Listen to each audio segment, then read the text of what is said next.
敵は本能寺にあり。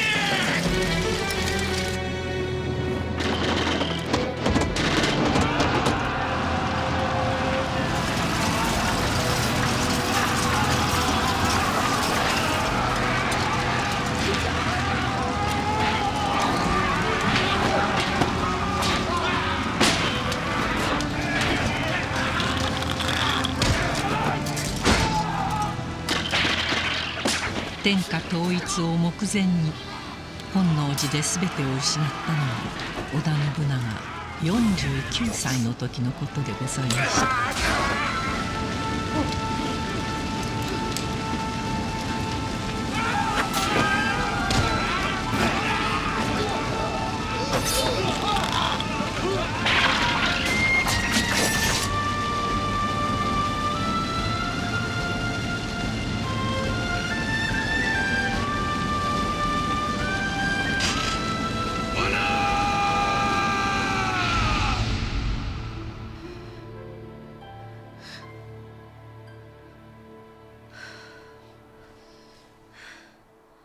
時を遡ること20年余り、若き信長とその妻能はいまだ戦国の世の激動と混乱の中におりました。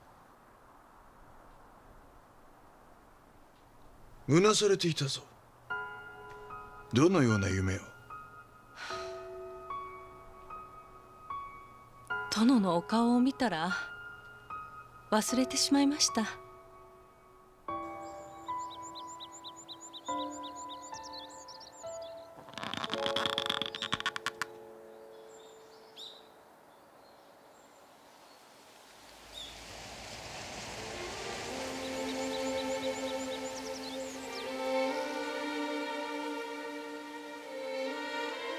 もう梅が。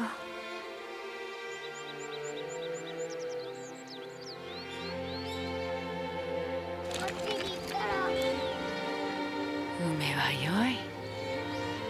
春を知らせてくれる。もう一。はい、母上。美しゅうございますな。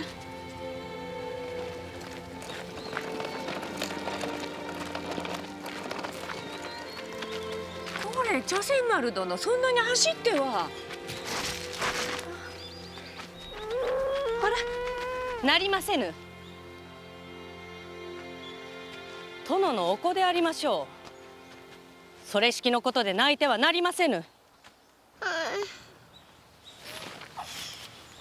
梅が花開くということは大軍を足止めする雪が溶けるということ、戦が近いということでございます。この子らにもいずれ弓と槍の稽古をつけねばのう。のう殿、こなたの子ではない。ですが殿のお子にございます。私はこの城の女房として子らを鍛えねば。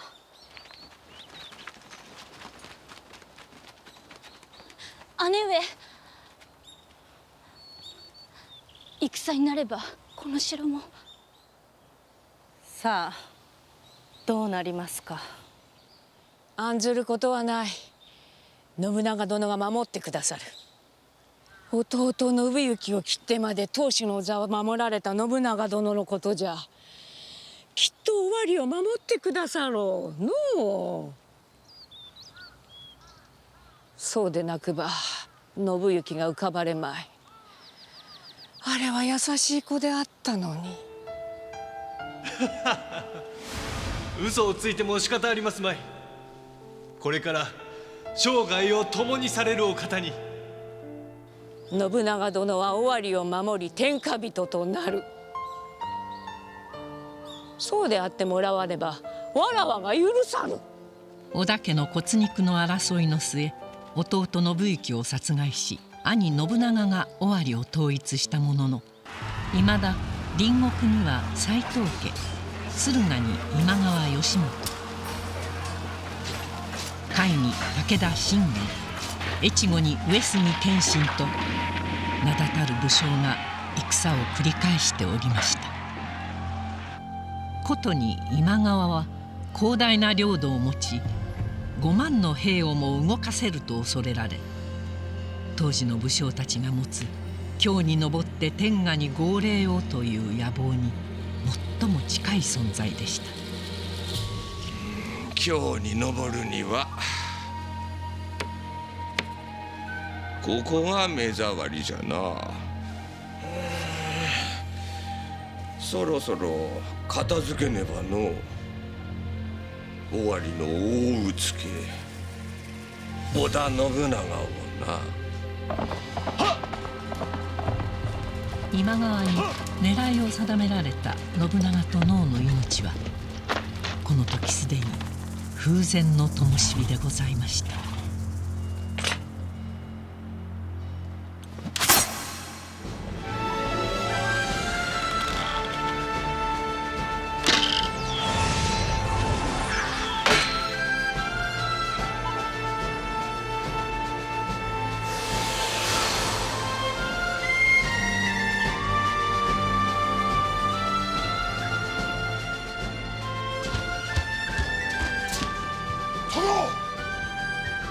殿はおられるか。とうとう今川が動きますぞ。であるか。患者からの知らせによるとここ数日にも出陣とのこと。であるか。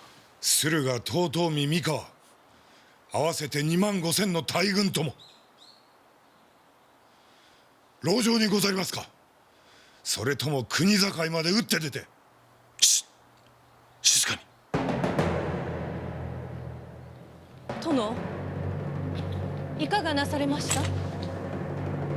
聞こえぬか。ウグイスじゃ。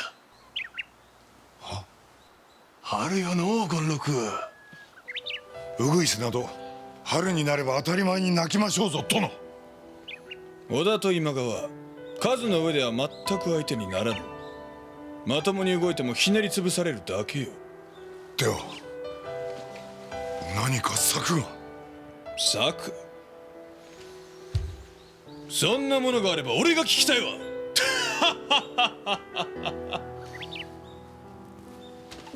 殿、どちらへ？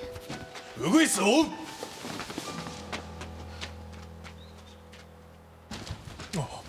どうだった？殿は何と？わからぬ。いつものように何も。まだうつけの頃の方が良かったわ。林殿、何を言われるか。このところのあの方の目は何だ。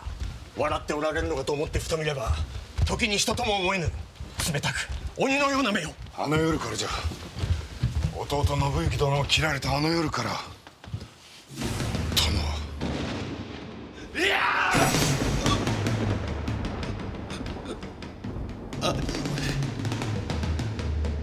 こうして殿のおそばに仕えてもわしには殿のお考えがまるでわからぬ。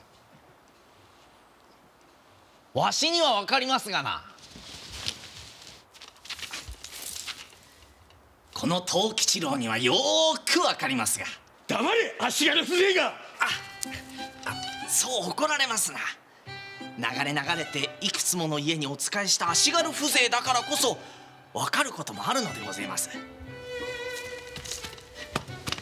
あの殿様こそ天下を見通せる目をお持ちじゃ。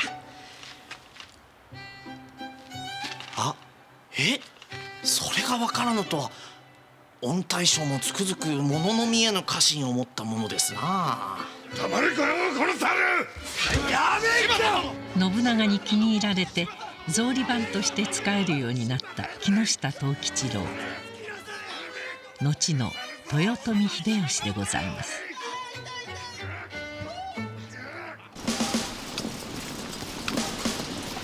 そして5月、25000以上の今川軍が尾張に迫ろうとしていました。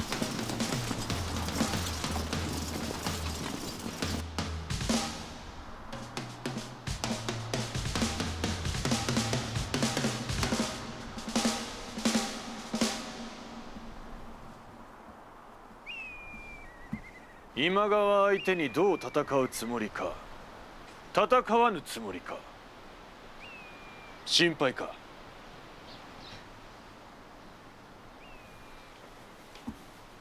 なぜ笑う？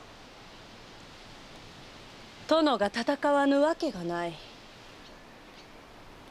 2万を超える大軍ぞ。こちらはのぶしを動かしても3000にも足らぬ。一人で10人殺さねばならぬ。亡き父が申しておりました。1万2万と膨れ上がった大軍はオロチのようなもの。大きくなりすぎた蛇は自分でもうまく身動きが取れなくなると。マムシの同参殿らしい。そうじゃおのう。今川はかつてない巨大なオロチよ。頭さえ見極めマムシの毒で一噛みすれば。だがおのう、先に巻きつかれればしまいじゃ。オロチの胴体に締め上げられ、身動きできぬまま骨を砕かれ飲み込まれる。天下を取るかうつけで終わるか、ここが分かれ目でございますな。迷ってる間はもうございません。ご決断を。もう決めてある。籠城じゃ。籠城？オロチの頭が見えるまでは動かぬ。籠城じゃ籠城じゃ。籠城ですぞ籠城籠城。籠城じゃ。籠城じゃ籠城じゃ。籠城籠城。孫が一戦も待ちやす籠城だと。はい、いかにも。砦はどうする？援軍を出さねば砦は落とされるぞ。はあ、良いではございませぬか。城さえ残れば。お前は砦の者たちを知らぬからそのようなことが言えるのだ。よいか、砦を守っておるのは古くから殿に仕える者たちばかり。籠城ですぞ。これでは皆の士気が落ちるだけではないか。うつけは所詮うつけであったな。一戦も交えず尾張の地を今川に渡すおつもりか。こなたの父が守ってきたこの地を。殿、茶ではなく酒がよい。殿、座ってくだされ殿。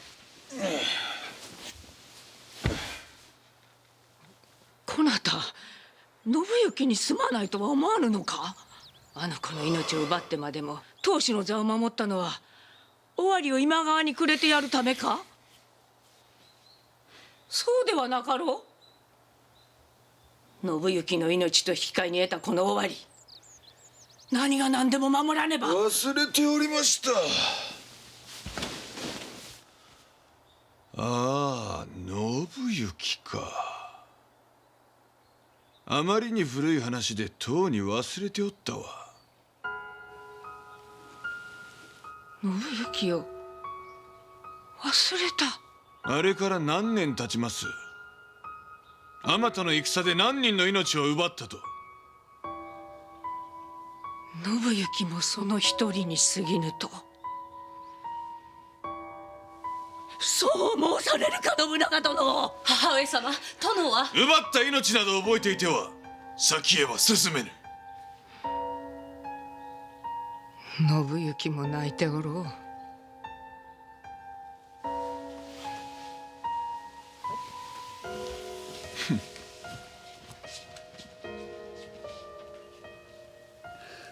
本当に忘れてしまわれたのですか。仲の良かった兄上たちであったのに。死んだ者の記憶など戦の役には立たぬからの。ではこの位置もすぐに忘れられてしまいますね。こなたは生きておる。ですが戦の役には立ちませぬ。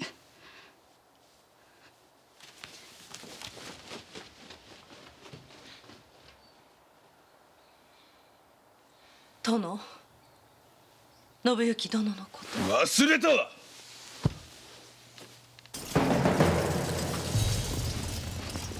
今川軍は尾張との国境に近い岡崎城に入城。何？籠城？はあ、織田方の木下藤吉郎とか申す者が慌てて味噌を買い集めておるようです。それだけではわからん。籠城と見せかけて国境で不意をつく。わしが織田ならそうするわ。恐れながら申し上げます。なんじゃ。大高城よりの知らせによれば、信長は国境の砦を見捨てておる様子。何？鷲津砦、丸根、丹根、どの砦からも増援を求める使者が送られておりますが、一向に応じておりません。これほどの軍勢が迫っておるのにか。我らに怯え砦を捨てたのでございましょう。尾張のうつけはやはりうつけであったということ。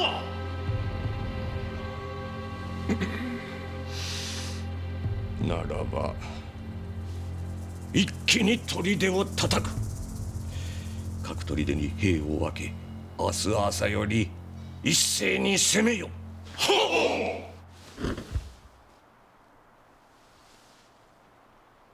殿。猿か。今川の先陣は夜が明け次第各砦を襲うようにございます。本陣は先陣より遅れて動き、夕刻までに大高城に入る見込み。そうか、遅れて動くか。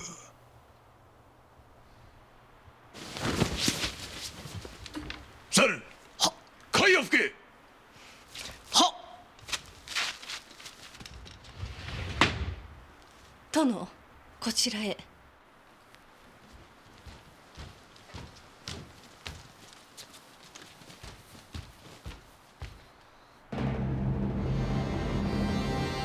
鏡のお子たちをこれへ。ただいま。こなた、出陣の時まで分かっておったか。何年おそばにいると思われます。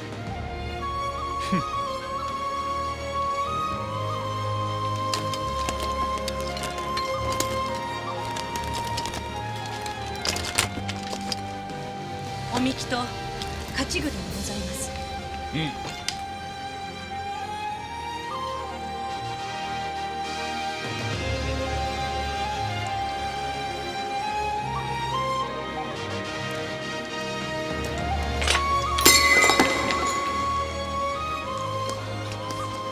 どういうことじゃ。農場ではなかったのか。今川と少し遊んでみたくなりました。こなた戦を何だと。父の戦、よく見ておくがよい。オロチの頭は見えてまいりましたか。ああ、わずかにな。行くぞ。おお。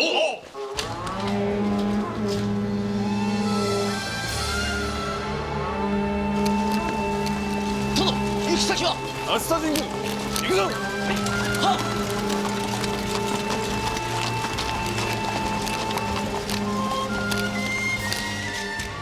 この熱田神宮に向かわれたぞ。遅れを取るな。急げ。急げ。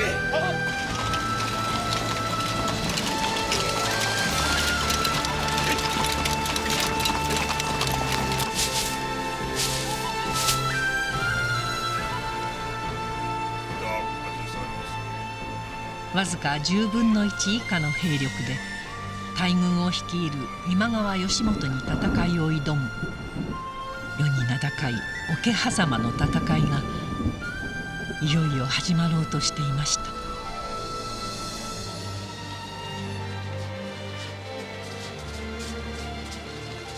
これはお小方様。ちまきを作る。はあ。数は多ければ多いほどよい。急ぎ米を。村の者たちにも米を送り、できるだけ多くのちまきを作らせよ。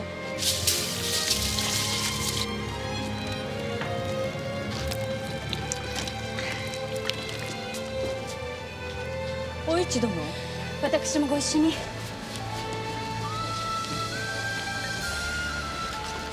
無事に城に戻られるといいですね。皆様無事に戻られてこのちまきを。お市殿、これは味方のためのちまきではありません。では一体。鏡の使いを頼みたい。いずれ近隣の民、それに僧侶、神官へもどのようにお伝えすれば。尾張は今川の手に落ちる。今のうち今川治部の大夫殿に酒と貢ぎ物を持ってご挨拶されるがよろしかろうと。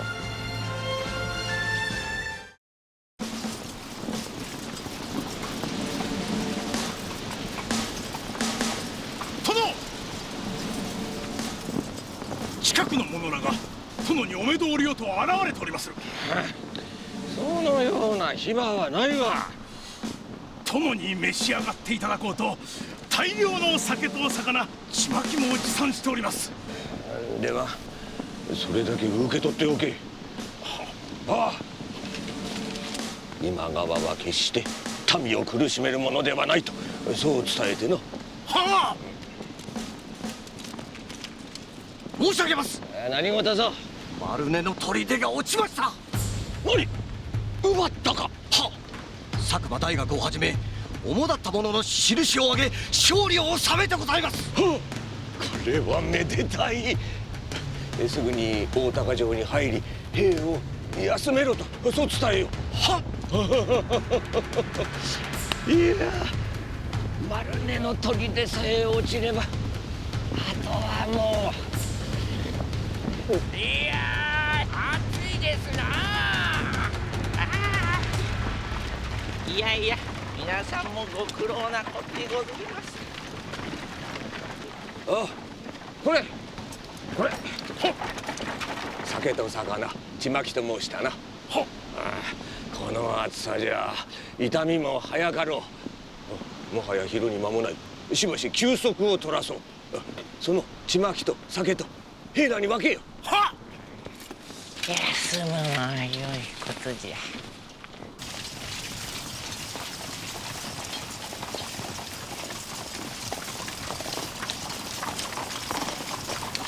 申し上げます。申し上げます。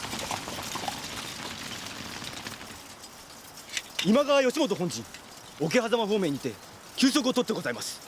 何。よし、案内せよ半山。は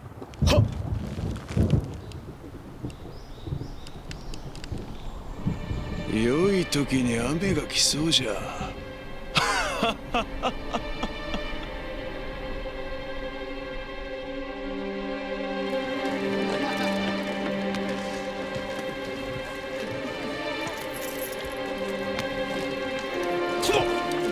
ちまきと酒をお持ちしました。わしはよい。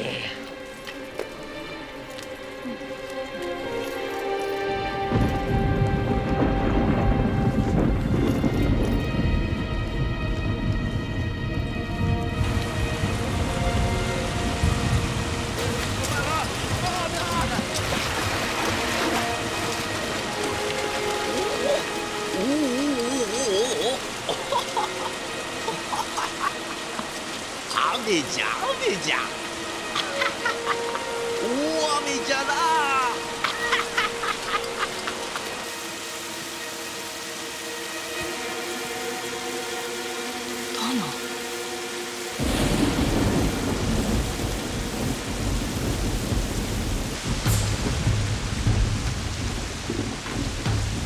熱田の神が我に味方した。雨音が我らの足音を消してくれよ。何故言ってくださるなんだ。籠城と見せかけ敵を欺く、そう言ってくだされば。こなたの怒った顔が見たかったのじゃ。その顔はまこと心に正直よの。信行がそばに置きたかったのがようわかるわ。殿、私をからかっておられるか。いいや、褒めてよ。権六は西から回れ。静かに取り囲み一気に襲う。気づかれるんだよ。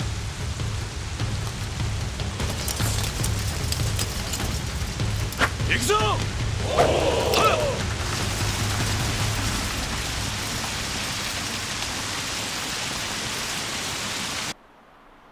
どうか。あ、そうじゃっての。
信長か。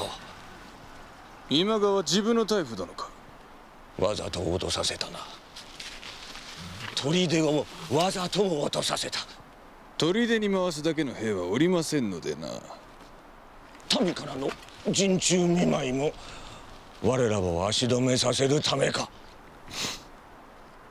わしを倒せばそなたの名は一気に広まろう。各地の武将どもの目が集まり、そなたを潰すべく皆が手を組もう。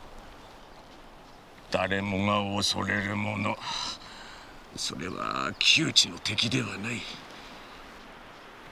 新しい未知の力じゃ。存じておる。すべて承知か。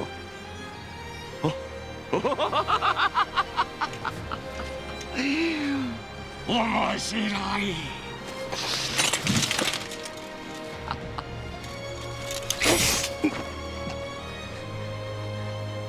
うつけの戦い、黄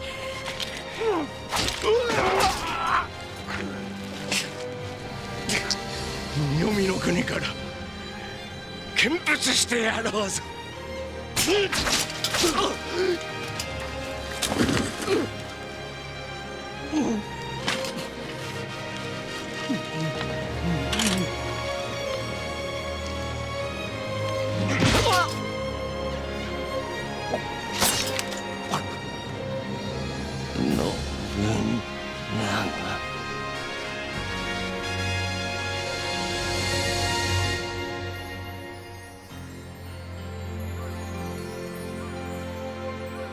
おの、今帰ったぞ。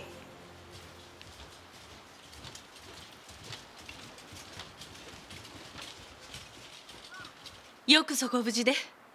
柴田殿も森殿も皆様見事な勝利おめでとうござりまする。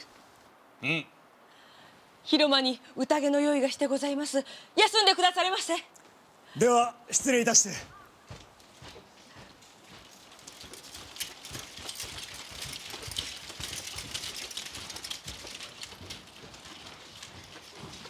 こなた気づいておったのか。鼻から籠城ではないと気づいておったのか。ああ、いかにも。ああ、だが気になさることはありません。そうと気づいておったのはわし以外にはおりませんでの。物の見えぬ家臣の方が殿の役に立つこともあります。能御前様だけでございますな、わしの他に気づいておられたのは。さすがの殿も能御前様だけは欺けんようじゃ。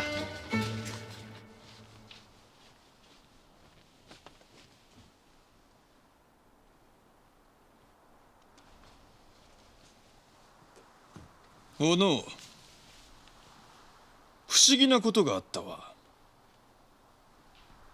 今川義元の周囲を固めていたのはよりすぐりの精鋭だが、その精鋭どもなぜか皆動きが鈍い。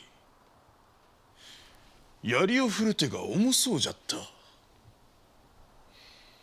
差し入れのちまきに毒でも入っておったのかのう。そうでございますか。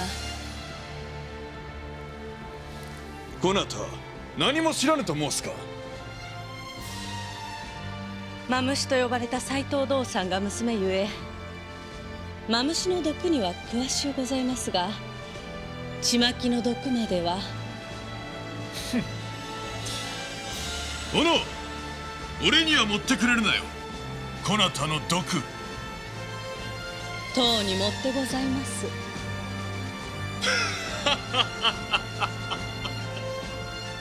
桶狭間の戦いにて若干27歳で今川義元を粉砕した信長の名は各地に鳴り響きました。そして義元の予言通り、旧勢力の信長に対する警戒は強まりました。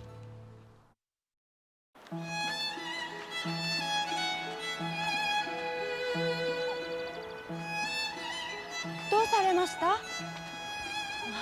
足を踏み外してしもうて。もう大丈夫でございます。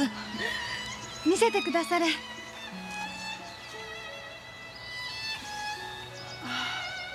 腫れてますな。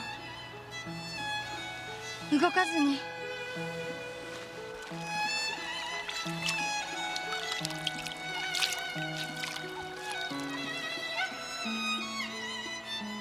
ありがとうございます。だいぶ楽になりました。ありがとう。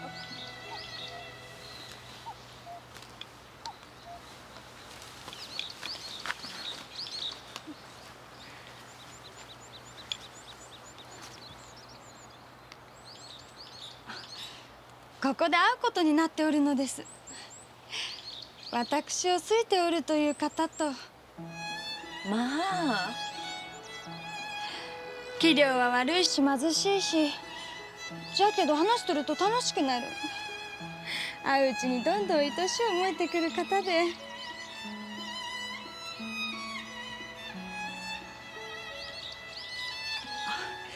つまらぬ話をしてしまうた。いいえ、そういう方がおられて幸せですな。母に知れたら叱られますが。こなた名は？ねねと申します。あなたは？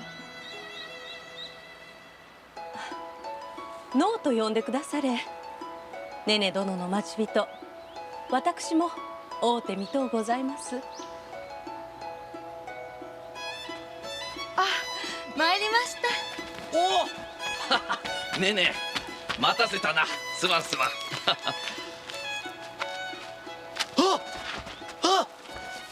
まあ、待ち人は藤吉郎殿でしたか。あら、ノン様ご存知で。ねえねえ、やめんか。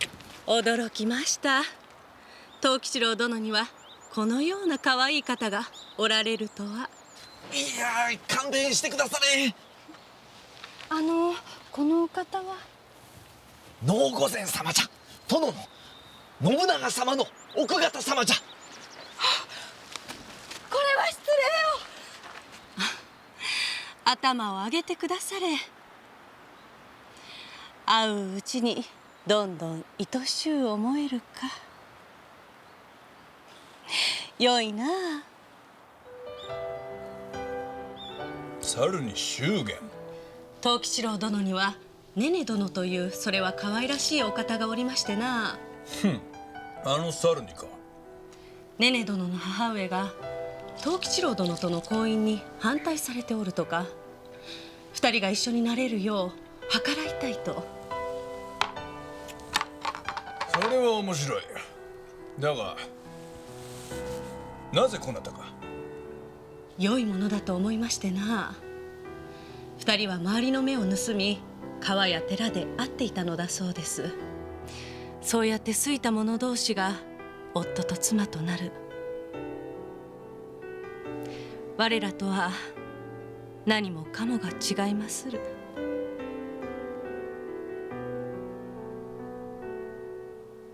殿も酔うていると伝えて構いませぬな。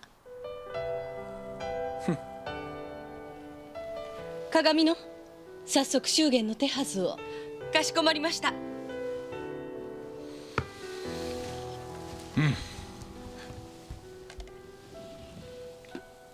こなたにもおったのか。この者に嫁ぎたいと思うような好いた相手じゃ。どうでしょうな。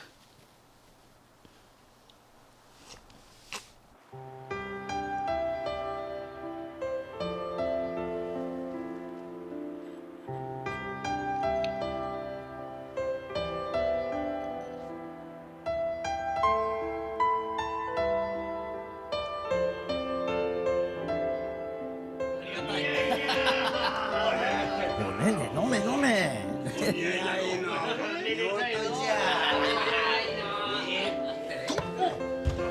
これは能御前様。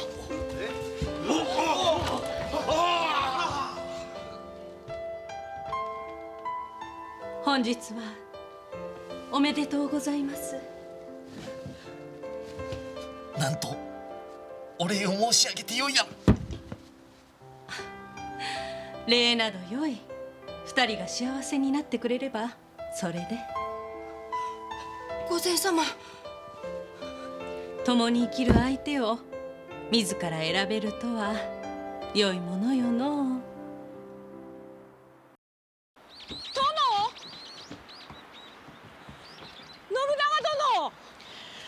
信長殿、一を浅井家にやるというのはまことか。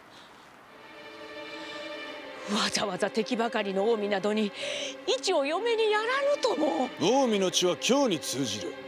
上洛には欠かせぬ道。京。天下統一には欠かせぬ地よ。ですが光琳様のおっしゃる通り、浅井家はいつ織田の敵に回るやしれませぬ。もう少し様子を見ても。ほう、おのおと母上の気が合うとは珍しいこともあるものじゃのう。殿、よく考えてくだされ。一は浅井に殺されることになるかもしれぬのですぞ。女子は皆その覚悟で嫁ぐのでは。敵地に嫁に出す。こなたの父も同じことをしたではないか。私は全て覚悟の上で。ならば一にも同じ覚悟をさせるまでこなたがじっくり教えてやればよい。敵に嫁ぐ作法をな。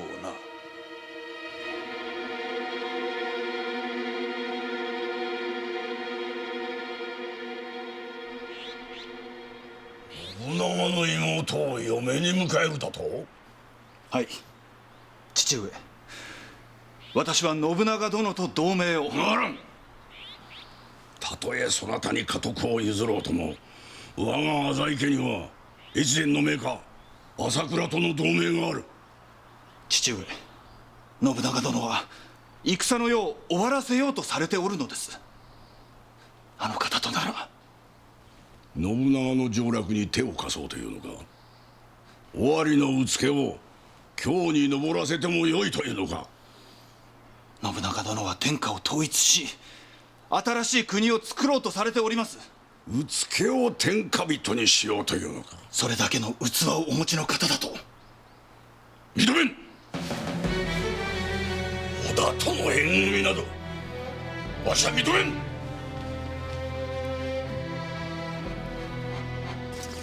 旧勢力の締め付けは激しくなる一方で、信長自身新しい力との同盟を求め焦っておりました。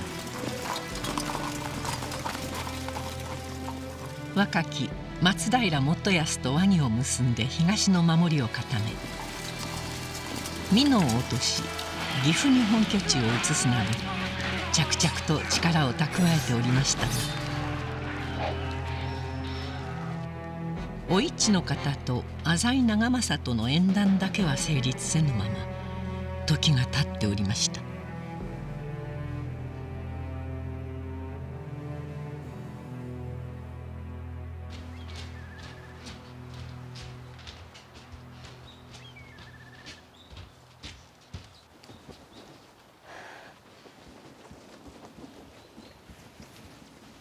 光秀殿、少し痩せられましたか？年を取りましたからな。いいえ、お変わりない。光秀殿のその笑い方、懐かしゅうございます。明智十兵衛光秀、かつて能の父斎藤道三に仕えた能のいとこにあたるこの男は、道三亡き後諸国を転々としておりました。今はどちらに？ここ数年越前の朝倉家に身を寄せております。本日は信長様に内々にお渡ししたいものがあり参上いたしました。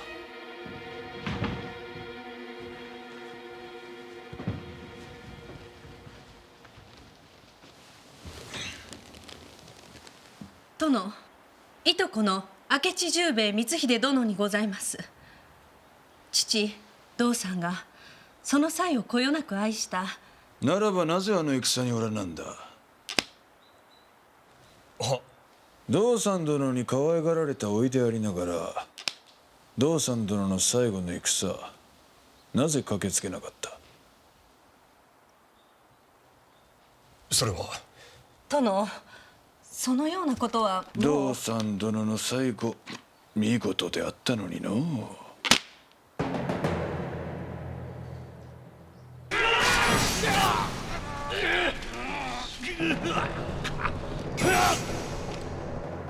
あの戦で明智家は中立の立場にあり、それゆえ光秀殿は父亡き後美濃を追われることに。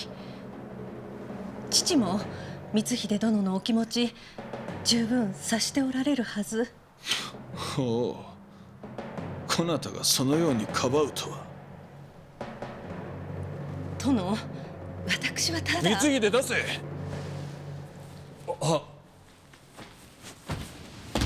渡したいものがあるのであろう。その前に事の次第。海であろう。この信長に助けを求めるお方からの。なぜそれを？先の将軍足利義輝殿が謀反の末殺害され、弟義明殿が京を逃れて頼った先は越前朝倉家。こなたが今仕えている家じゃ。義明殿は朝倉を動かし幕府を再建するつもりであったが、朝倉にその力はない。そろそろ他を頼る頃であろうと思っていた。そんな時にこなたが来たとなれば、こなたが何のために来たかは明らか。違うか？出せ、足利義明殿よりの文よ。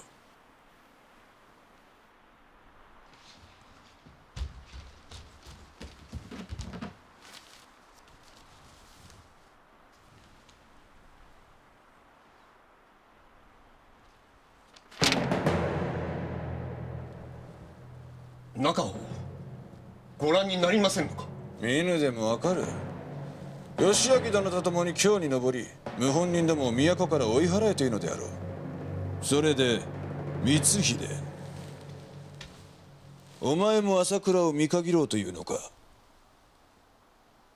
朝倉義景には天下を取る力はないされば、朝倉を見限って義明殿と共にこの信長につこうというのであろう。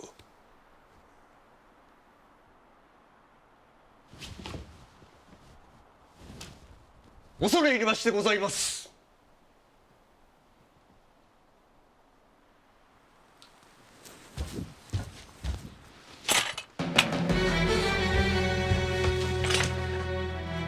お前のような男を俺がそばに置くと思うたか。信長様、道三殿を見捨てておきながら。殿。その時々の風向きで使えるものを変えていく。己がためだけにのう光秀、こなたは決して主のためには死なぬ男よ。殿、おやめくだされ。この方は幼い頃より我らを可愛がってくれたいとこにございますぞ。そのような燃える目、久しぶりに見たの。この光秀が好いた相手であったか。この者に嫁ぎたいと願うような。お戯れを。光秀とやら、一と長政の縁談を結んでみせよ。朝倉家に仕えるこなたなら浅井家ともつながりがあろう。二人の縁談を結んでみせよ。それがこなたを召し抱える条件じゃ。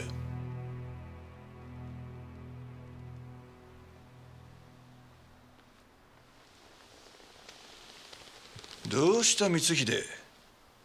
道三殿が認めた賢き男であればこれぐらい簡単であろう。されば何とか手を尽くしまして。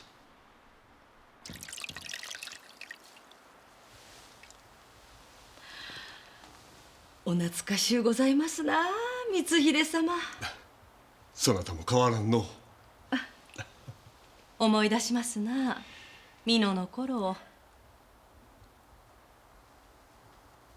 お父上の道三様は強い方であられた。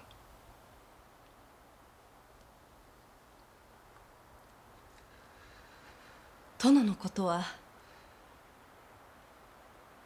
光秀殿にはどのように見えます？浅井家と結び義明殿を奉じて上洛したところで天下は手に入りませぬ。いやむしろ敵が増えるばかり。光秀様、どうか姫、信長様に何があろうと共に命を落とすことだけはなきように。そのようなお言葉、ここだけにしてくださいませ。織田の家臣となられるからには殿を主と信じていただかねば。しかし嫌われたようですな、信長様には。私を見るあの氷のような目、あれはいつものことにございます。殿は古くから殿をよく知る者らにも心を開かぬようになりましたゆえ。昔はよく笑う方でしたのにな。我々にもよく声をかけてくだされて。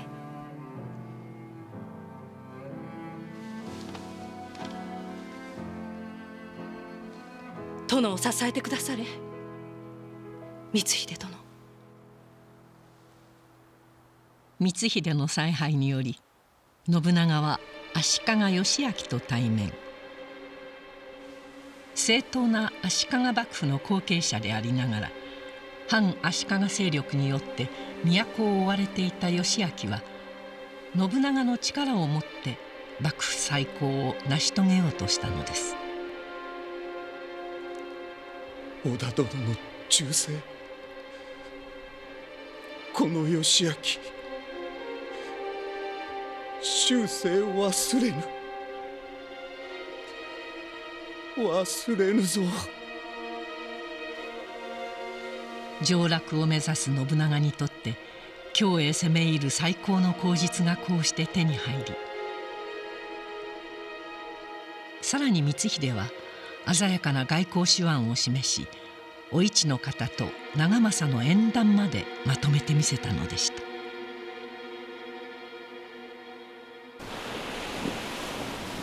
ずいぶん長く一殿を待たせてしまいました。他の家にやる気はなかったからの。その信長殿の思いにこの長政必ずや報いましょう。信長殿、いやこれからは兄上と。近江はこの浅井がしかと固めます。兄上が京へ上洛される折は必ずやお力に。や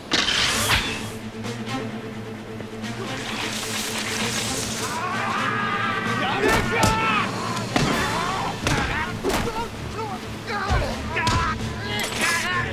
そなたら誰の命でこんなことを！言わんか！殿、この方は関わってはならぬお方。いずれお家に災いをお呼びしましょう。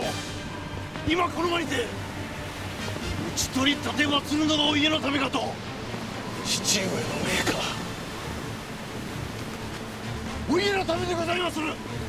ここは何とぞ今すぐ引け！この方は兄となられる方の。しかし父上とはわしが話す。引かんか！甘いのう長政殿。わしがそなたなら今この場で一人残らず叩き切るわ。そなたの父も共にな。しかし余興は終わりじゃ。帰るぞ！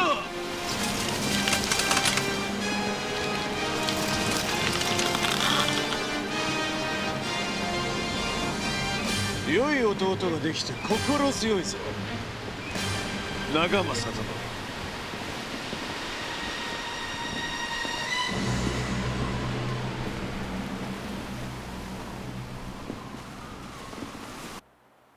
この雪乃をお市殿のそばに置いてくださいませ。何かあれば雪乃を通して文を。心強うございます。では私はこれで。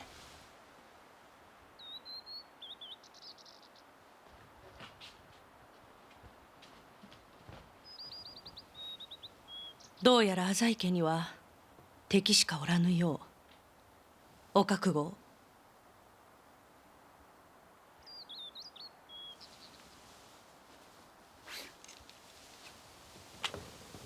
これをお持ちください。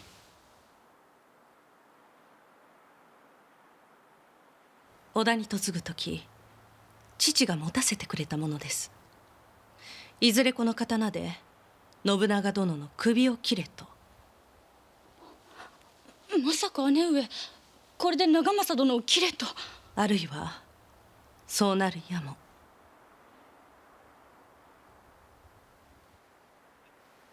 あるいはこの刀信長殿に向けることになるやも。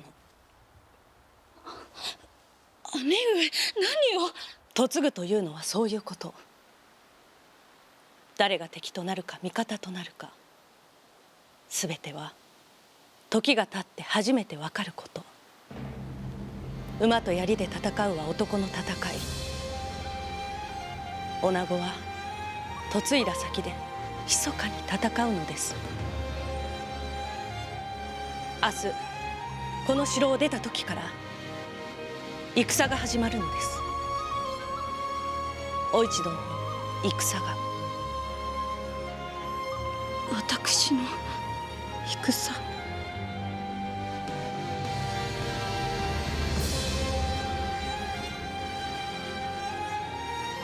その刀決して手放してはなりませぬぞ。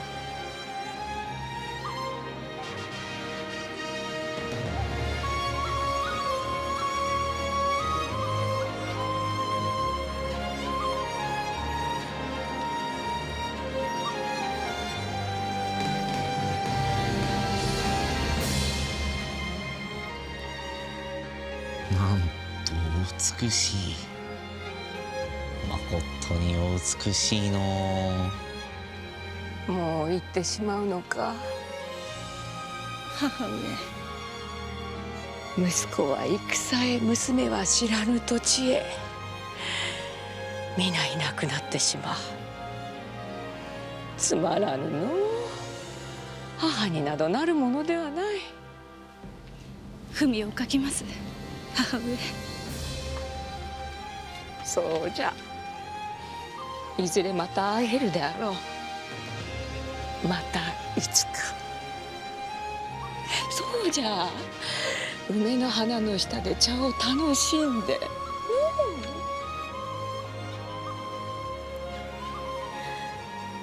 母上、どうかお元気で。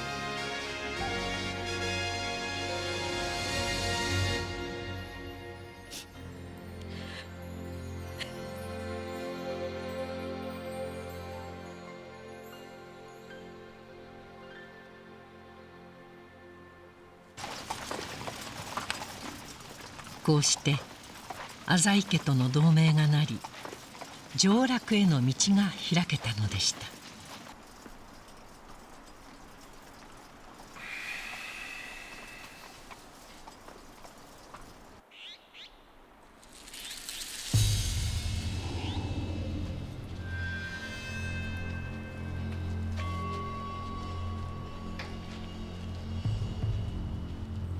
迎えの者は誰もおらんのか。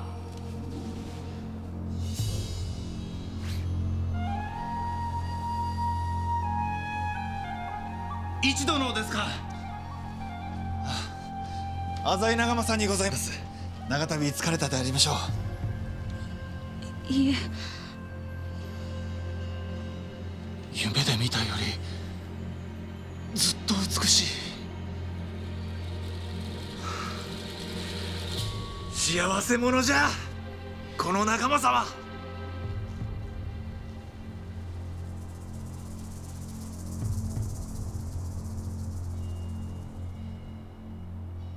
見送りご苦労であった。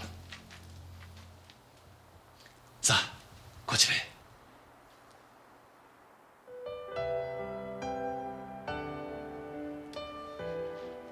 この頃藤吉郎はすでに草履持ちから足軽大将にまで出世しておりました。このようなお屋敷に住むのは初めてで。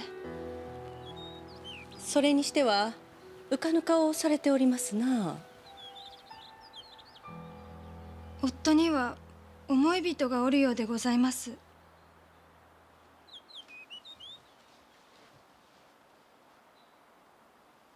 なんと美しい。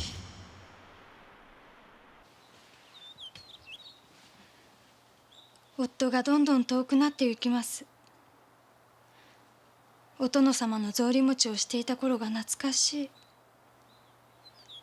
住むところが大きくなるにつれ、この辺りが寂しゅうなるのはなぜでございましょう。こなたも武将の妻になろうとしているのです。若いこなたと藤吉郎殿との姿は羨ましいものであったが、変わらぬものなどおらぬ。私にはお二人こそ羨ましゅうございました。濃姫様とお殿様こそ共に生き、固い思いで結ばれて。疲れますぞ。え？あの方と生きるのは、周りなどお構いなしにどんどん先に進まれる。背中を追うのがやっとじゃ。初めてでございますね、そのようなお言葉。濃姫様はいつも堂々とされていて、怖いものなどないような。怖いものだらけじゃ。時折夢に見ます。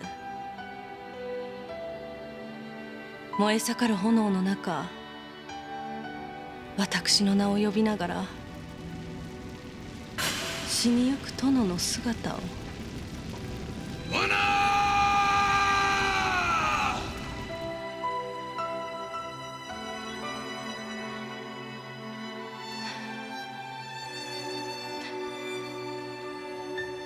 誰にも言ってはなりませぬぞ。はい。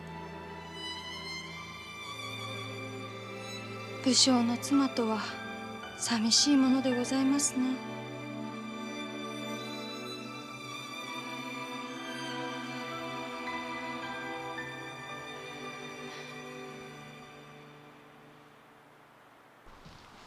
浅井との同盟を得てとうとう上洛の時が来ました。これは織田家の戦ではない。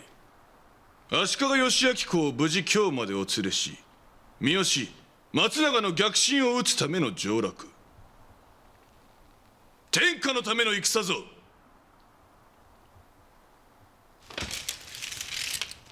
歯向かうものがあれば火を放て。火を？戦とはこれほどにむごいものと骨に刻ませる。我らの道を塞ぎ乱世の印をなす者は容赦なく叩き潰し踏み砕くのだ。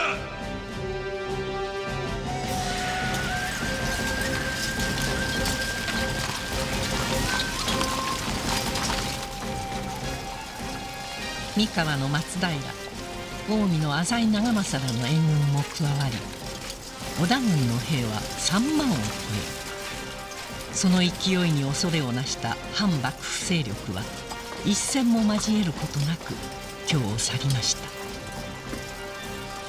静かでございますな。刺繍に満ちている。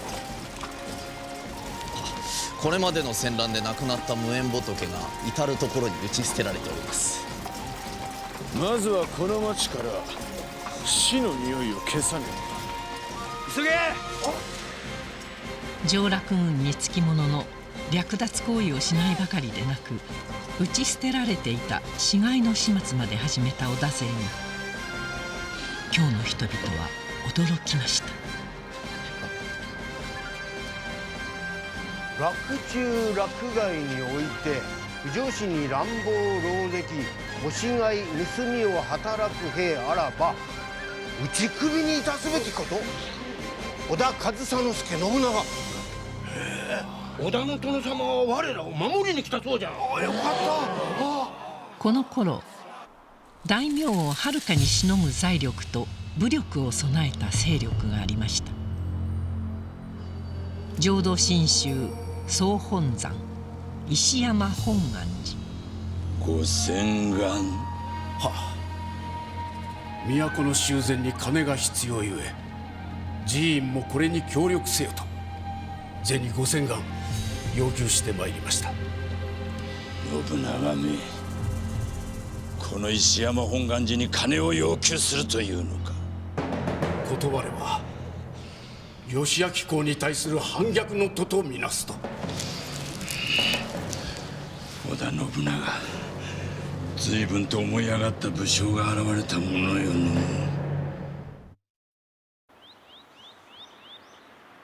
石山本願寺よりの返答はいまだに。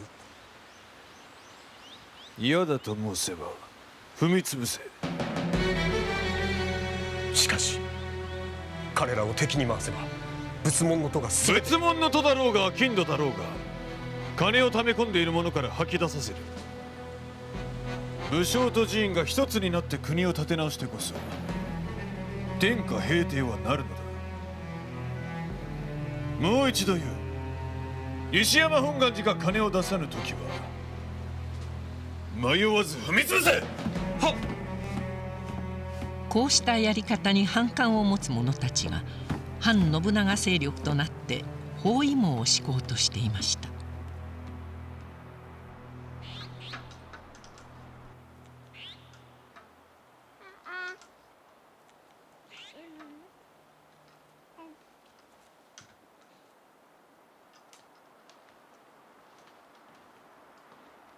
朝倉家が援軍を求めてきた。しかし私と信長殿には同盟が。朝倉家との同盟はそなたの祖父に遡るもの。分かっております。ですが信長は石山本願寺にまで都の修繕使を出させた。寺から金を奪うとはおかしいとは思わんか。確かに石山本願寺の件はやりすぎであるとは。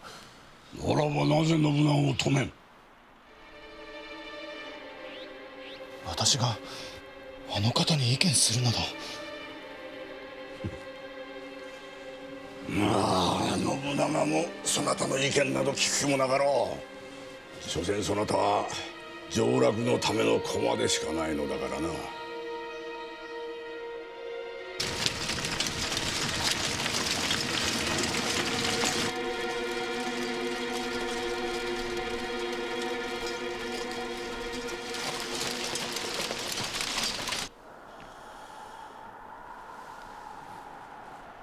雪が溶けたと思ったらまた戦でございますか？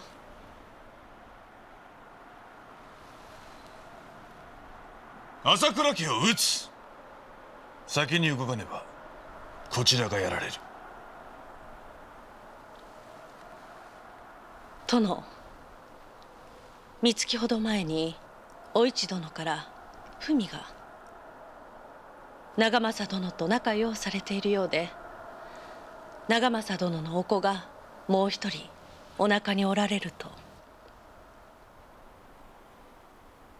そうか。長政殿は殿との同盟守られましょうか？似ておるかもしれん。長政と信行は似ておる。優しく周りの者の思いを跳ねのけられんところまでな。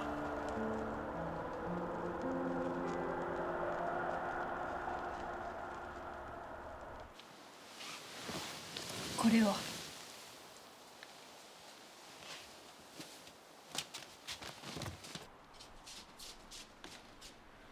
小野御前様。信長殿への密書か？いいえ。違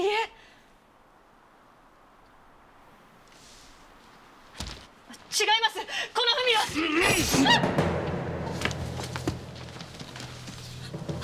雪乃。母上、なぜ雪乃を？織田に浅井の動きが漏れてはたまらぬからの。この文はただ娘らのことを書いただけの。織田家にのみ通じる言葉が隠されておるやもしれぬ。浅井家と織田家は固く結ばれたはず。甘いのこなたは。こなたらも一がミッションなど出せぬよ。よーく見張るのじゃ。お。雪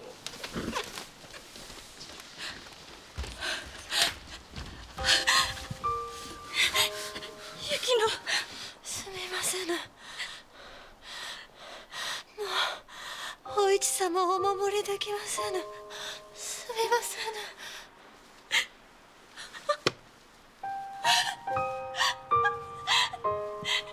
雪乃！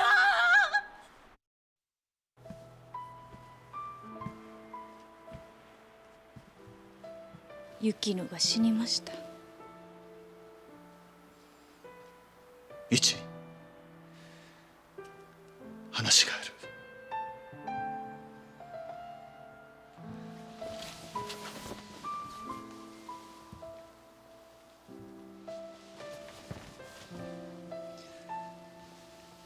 朝倉家が織田と事を構える。朝倉は我らに援軍を求めてきた。まさか。すまん、一。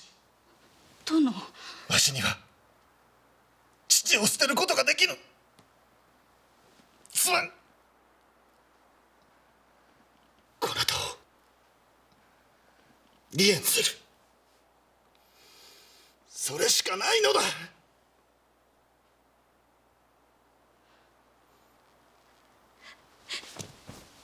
嫌でございます。一は殿のおそばを離れませぬ。殿とチャチャラと共にずっと。わしと信長殿が命を奪い合うことになるのだぞ。だから何です？ここまで共に生きてきたではありませぬか。私は浅井長政の妻にございます。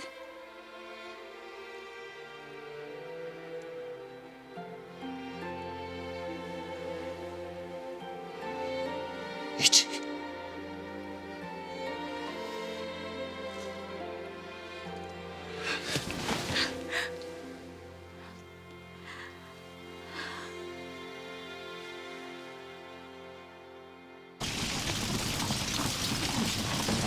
信長は次々に朝倉の城を落として行きました。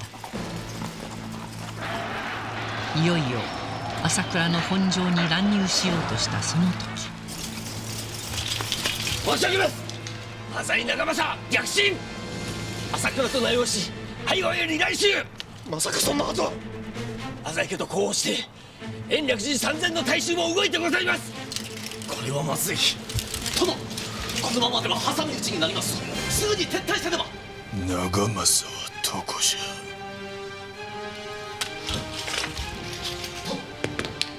俺が切る。乗れ長政。お座りくだされ。長政の裏切りで形勢は一気に逆転。信長は撤退を余儀なくされたのでした。なぜ浅井家が、お市の方様はどうなるのでございますか。お子様方は。わからぬ。果たして我らの夫が無事帰ってこられるかどうかも、あるいはこの城が攻められるやも。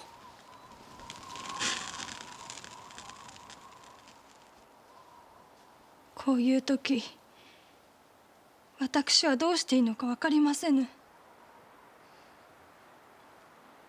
いや、らしくなってきた。ねね殿も武将の妻らしく。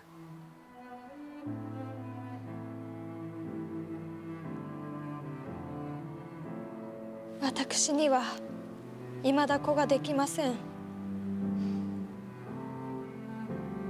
私もじゃ。このまま母になれぬなら、ねねは妻として強く大きくならねばと。あなた様のように。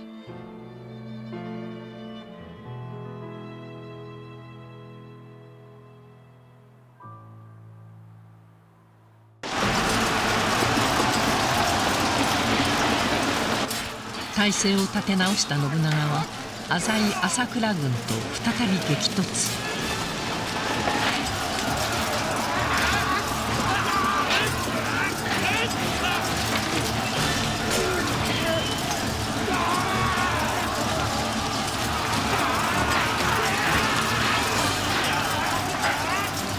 信長の憎しみに満ちた戦いは姉川一帯を血に染めたと言われ、両軍多くの死者を出した末、信長が勝利しました。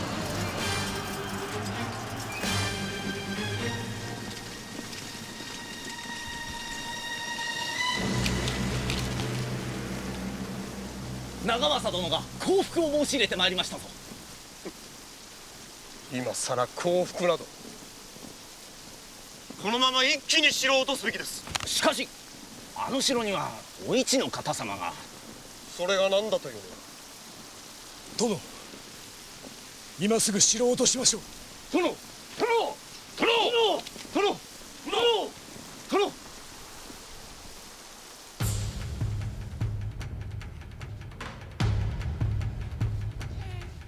引けは。小谷城は守りが固い。長政が降伏するというなら、これ以上の血を流す必要はない。引け。殿。はっ。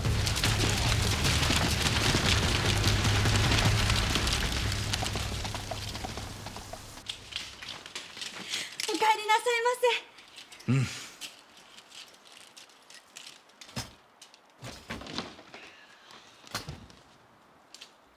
長長政様は降伏されたのですね。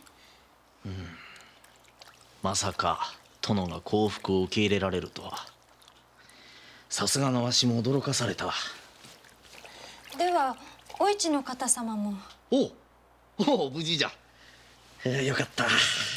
お市様がおられる城を攻めるなどな、このわしにはとても。いや、わしはただ殿の妹子として。分かっております。よう走られましたな。今宵はゆっくりお休みなされ。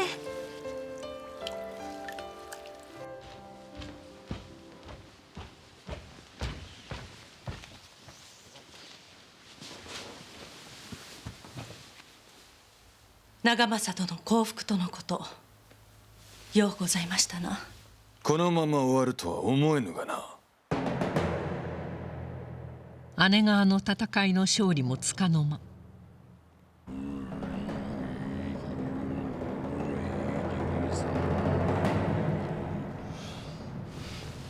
信長は仏の敵なり。我らが力見せてくれようぞ。石山本願寺が織田信長打倒を掲げ挙兵、各地に呼びかけ一向一揆を扇動。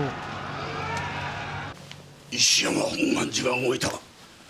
朝倉家もこれに続く。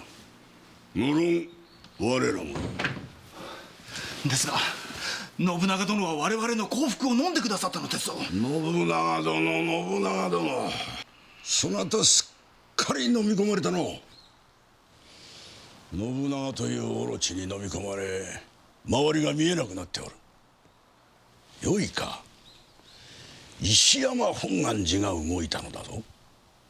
それがどういうことか、とくと考えてみよう。すべての仏門の徒は信長の敵となった。甲斐の武田信玄も加わる。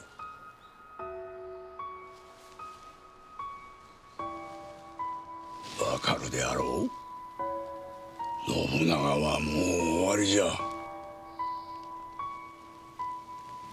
その他信長にしがみついてこの浅井家を滅ぼすつもりか。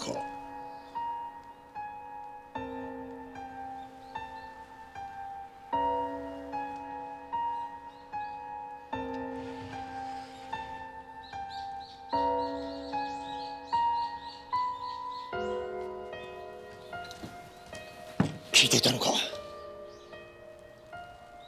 殿がどうお決めになろうと、私は殿と共に。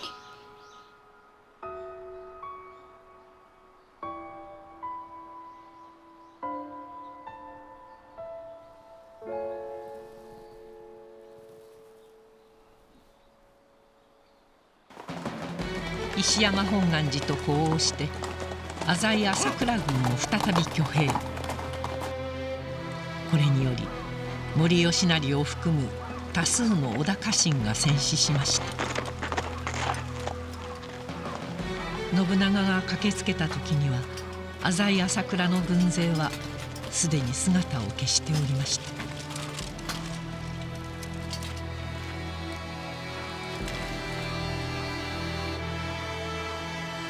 どこに消えた。浅井朝倉の軍勢はどこに消えたと申してやる。逃げ込んでございます。比叡山延暦寺。石山本願寺に合わせ各地の寺が織田の敵に。猿延暦寺に申し付けよ。今すぐ門を開き浅井朝倉の兵を引き渡すようにと。さもなくば比叡山を焼き払う。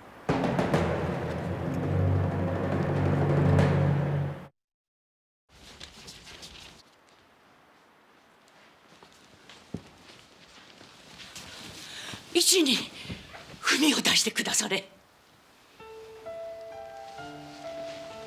こなたなら届けることもできましょう。文を書いて長政殿に降伏するよう。こちらから文をやればお市殿が疑われるだけです。だが信長殿が攻め入れば市のいる城を落とすことになれば市は。石山本願寺が動き、比叡山延暦寺も浅井方に、武田も動くとなれば城を落とされるは我らかもしれませぬ。いや、わらわにはわかる。信長殿はきっと小谷城を攻め落とそう。もう嫌じゃ。もうこれ以上己の腹を痛めて産んだ子を死なせとうない。能殿、一応あの子の命を救うておくれ。この通りじゃ、この通りじゃ、この通りじゃ、この通りじゃ。光琳様、光琳様。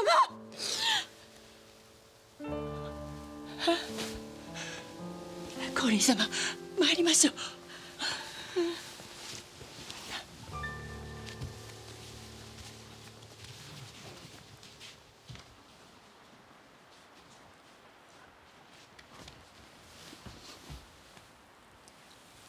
ただいま光秀様からの使者が参りました。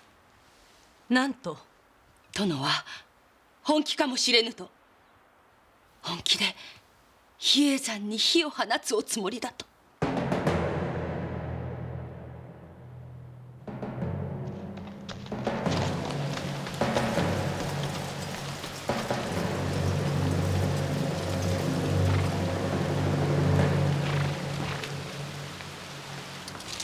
これは奥方様。殿は。さてどちらに行かれたか。濃姫様。光秀殿、このようなところで何を。馬を頼む。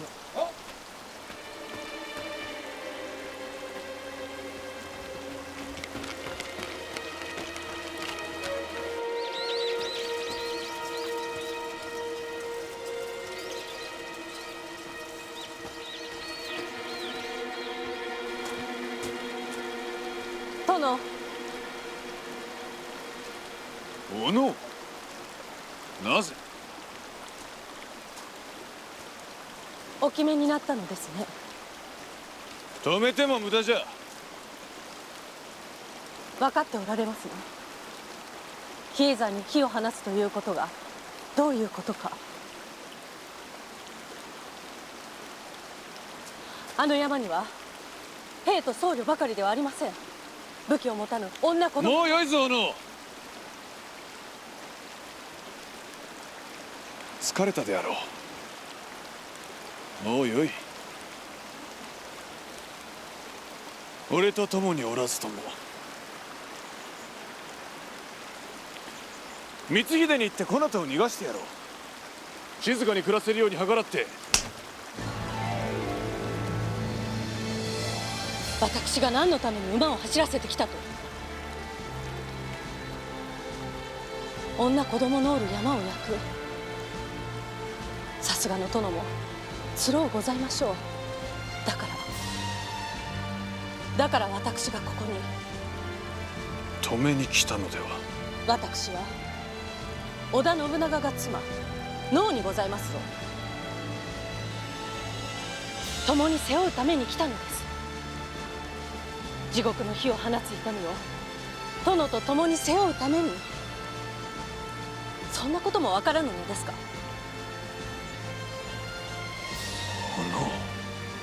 お行きなされ。能もすべてこの目で見ております。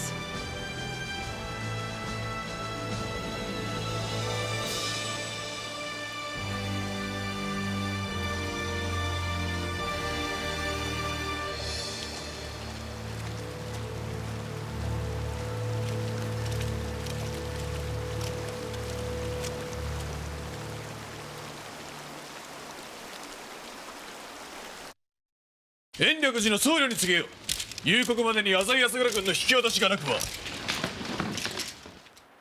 今宵火を放つと。殿。聖なる仏の山、火など放てるわけがないと思うておる。だがこの信長は違う。何もしろ殿、それだけは。女子供も逃すな。山から逃れる者は全て切り捨てよ。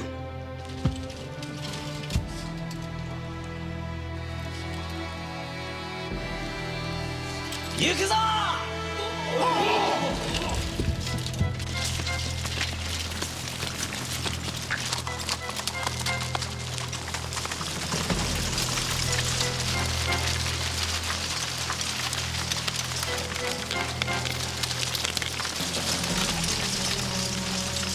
野姫様、ここにいてはなりません。逃げる手立てをいたします殿の言葉聞こえませんでしたか？野姫様、殿の指示に従われよ。姫もご存知でしょう。あの山には仏門のとばかりではない。武器を持たぬ女子供が大勢。では聞くが、なぜ仏門の山に女子がいるのです？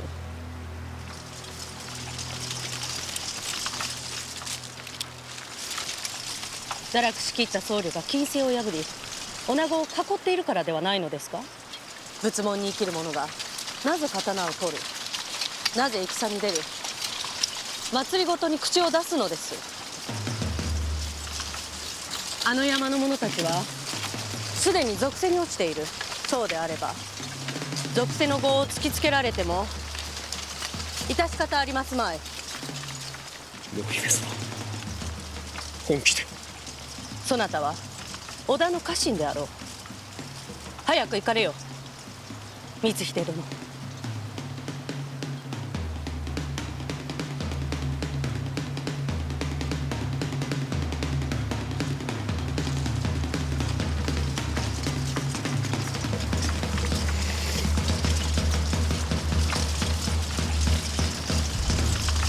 火を放て！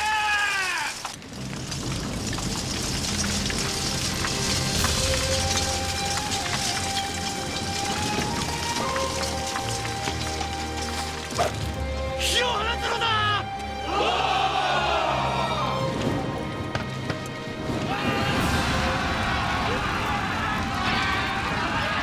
仏教の聖地比叡山延暦寺はこうして焼かれ、多くの命が奪われました。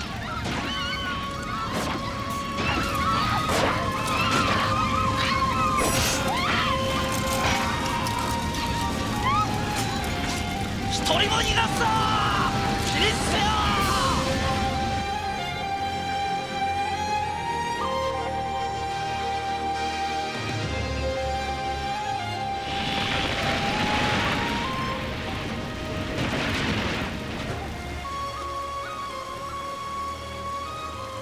まさかの比叡山攻めから逃れた浅井朝倉両軍は北へ敗走し、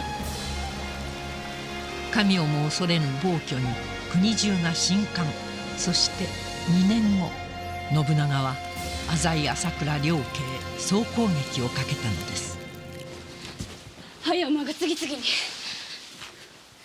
兄上の軍勢が迫っておるようじゃ。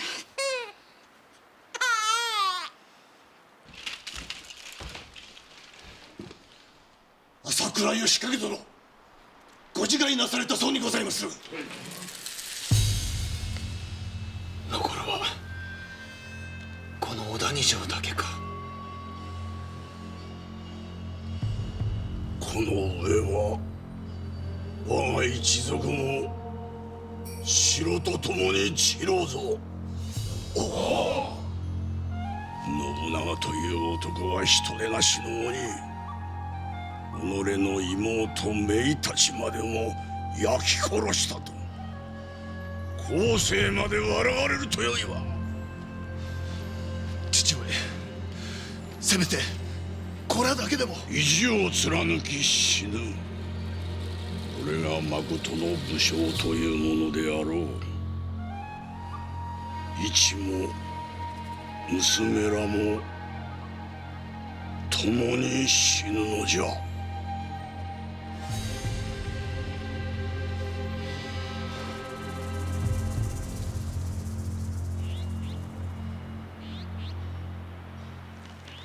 軍師として行かせてくだされ。降伏するようわしが長政殿を説得し。言うたであろう権六。こなたの顔は正直すぎる。嘘がつけぬ。猿。は。あの城、お前が攻めよ。は。どういう意味ですじゃ。わしの顔は嘘がつける顔ですと。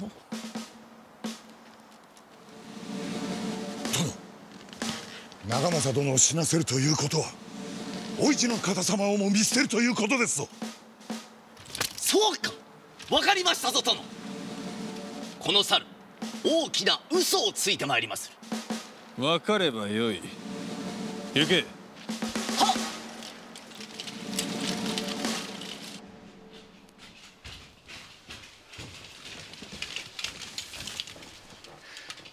織田から軍師が参った。信長殿はこなたと子らの引き渡しを求めておる。それが叶えばわしや父上らの命も助けると。信じられませぬ。あの兄上が二度も浅井家を許すとは信じられませぬ。では使いの者に会って確かめてみるがよい。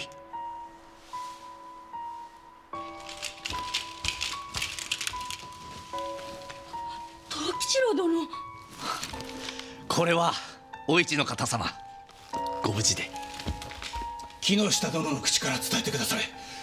一と子らを引き渡せば信長殿はこの城を攻めぬと。長政殿の言われた通りにございます。許すというのですか。あの兄上がここまで織田家を苦しめた浅井を。わしと共に来てくだされ。そうすればこの城を焼かずに済みまする。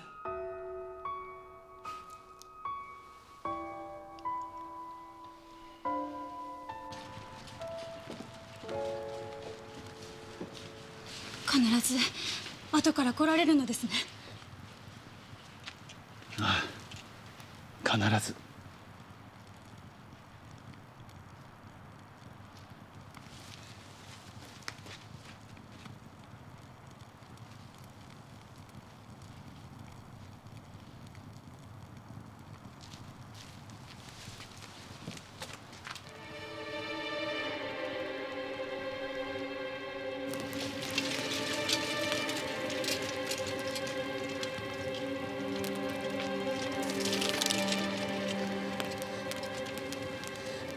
兄上。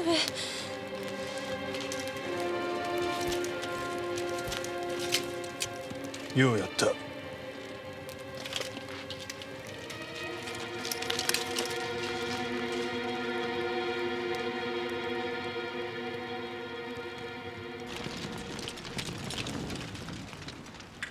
火を放て。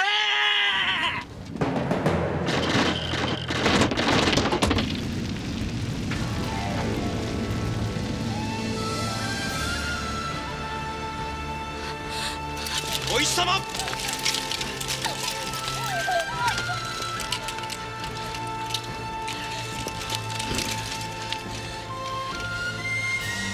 騙したのですね。兄上。兄上。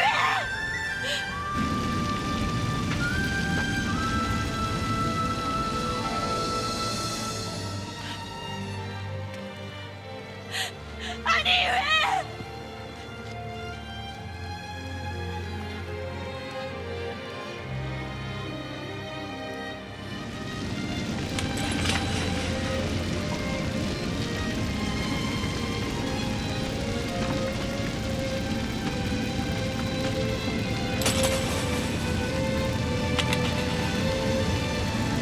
なりませぬ。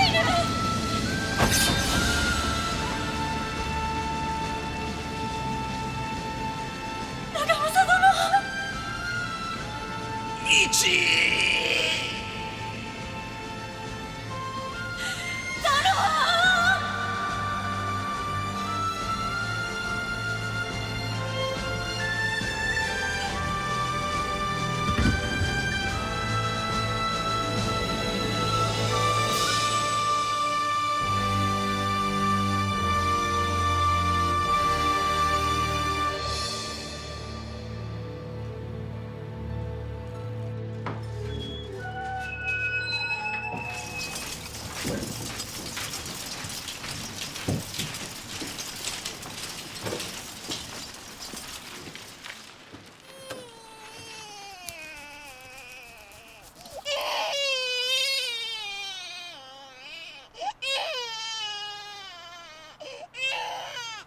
一無事で。ようございました、お市様。よくも嘘を。合わせねばお市様とお子らが。二度とその顔見とうない。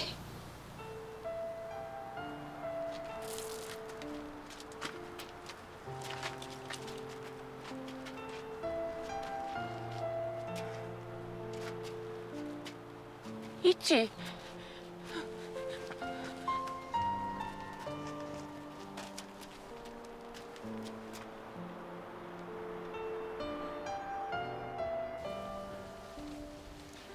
わらわの娘が戻ってきた。よかったのう、一。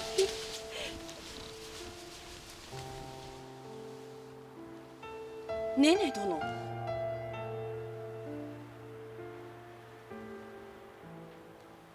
ようやくわかりました。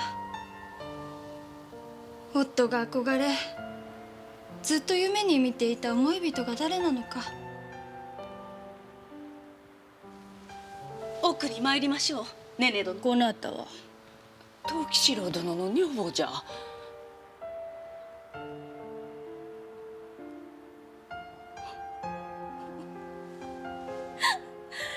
よかったですな、ねね殿とやら。藤吉郎殿は見事城を落とされた。近江の血は藤吉郎殿に与えられるやも。そうなればこなたは私に代わってあの城の女房じゃ。城など欲しくありません。私が望んだのはそのような暮らしではない。私はただ夫と共に静かに。藤吉郎殿は夫の敵にございます。ねね殿も私にとっては敵。お市殿、触らないでくだされ。皆敵じゃ。織田の者は皆私の敵じゃ。一、母は違う。母はずっと。一。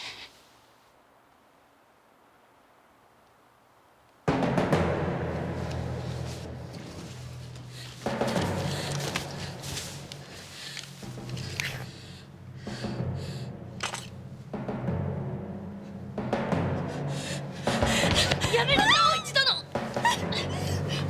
離してくだされ。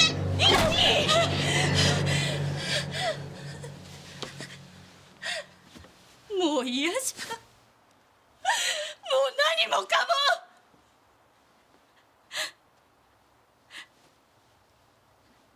なぜ耐えられるのです。母上、あなたの息子は弟を殺したのですよ。なぜ許せるのです。姉上、あなたの夫は鬼じゃ。なぜ皆許せるのです。男たちをなぜ。許せるわけなどない。だが一、この世にはどうしても抗えぬ流れがあるのじゃ。だから受け入れろというのですか。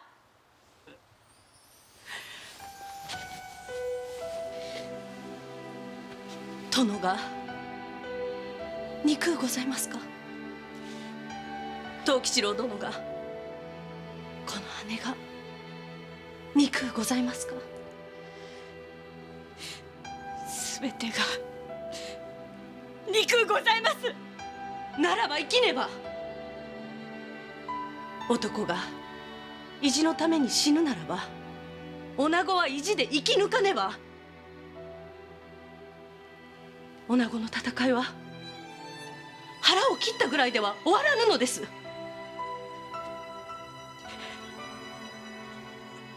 こなたにはあの子らがおるではないか。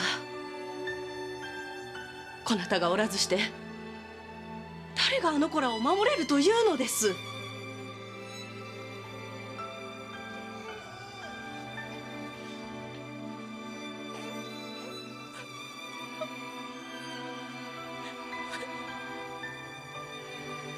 脳は羨ましゅうございます。このようなお子を3人も。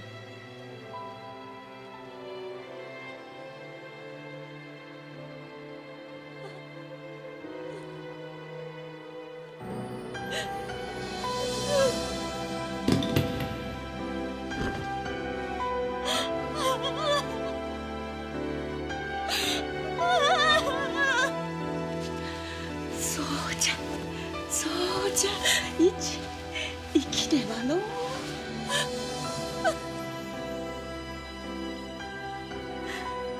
人はそうやすやすと鬼になりきれぬものです。母上はお気づきでしたか？信行殿の墓に毎月花を供える者がいることを。まさか信長殿が。いや、信行のことなど忘れたと。忘れたくても忘れられぬからあのような嘘を。信長殿は今頃一人で泣いておりましょう。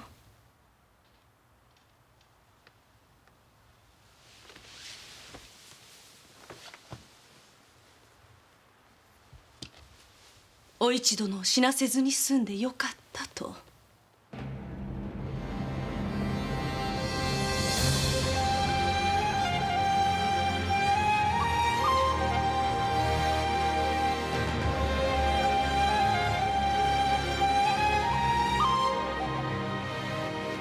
信行殿も実の弟の命を自ら奪った罪を。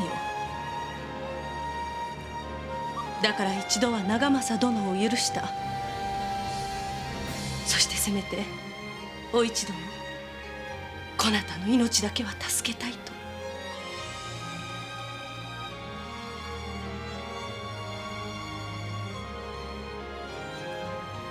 信長殿には今も人の血が通うてございます。つらかろう。鬼になりきれぬ鬼はつらかろうの。信殿、あの子に伝えていただけぬか。一と孫らを救ってくださった恩はこの母生涯忘れぬと。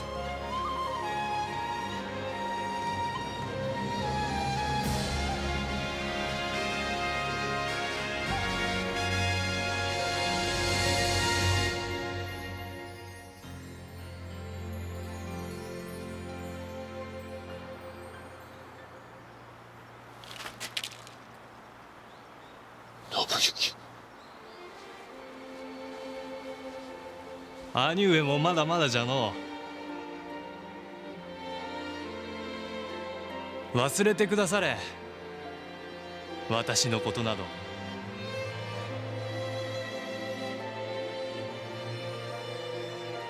忘れてくだされ。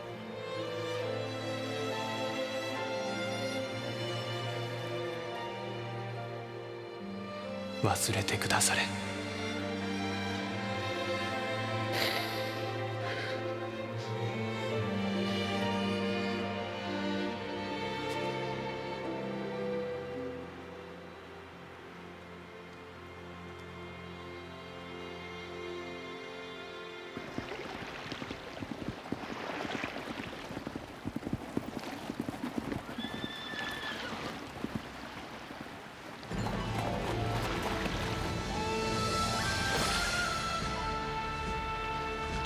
光琳院様が殿にお礼をと。母上が。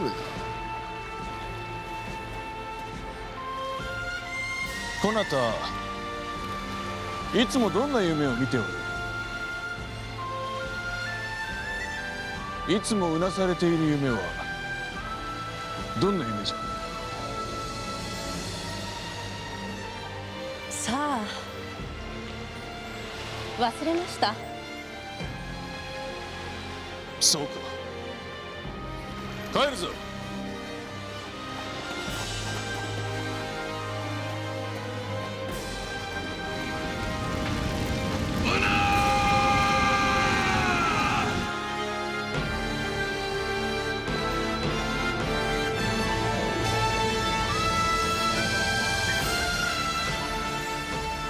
どうした？いいえ、また夢を見ていたようです。神も仏も容赦せず戦い続けた日々、二人が追い求めた天下統一の夢はもうあとわずかのところに迫っているようでした。